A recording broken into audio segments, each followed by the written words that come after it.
fridge is loaded with goodies right now, so I thought I'd share with you a fridge tour. Check it out. First up, we got some grass-fed ribeyes, some backstrap from my deer hunt this year, some cold brew coffee, raw milk, salami, homemade sourdough,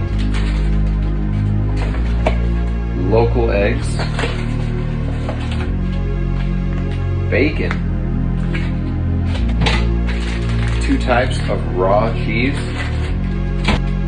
hamburgers from my doggo Rocky, blueberries, avocado, and some leftover french fries for my lunch. All I need to do is add some ground beef and it's ready to go. That's it for today. I hope you enjoyed the tour and I'll see you next time. And that's you, harmonized.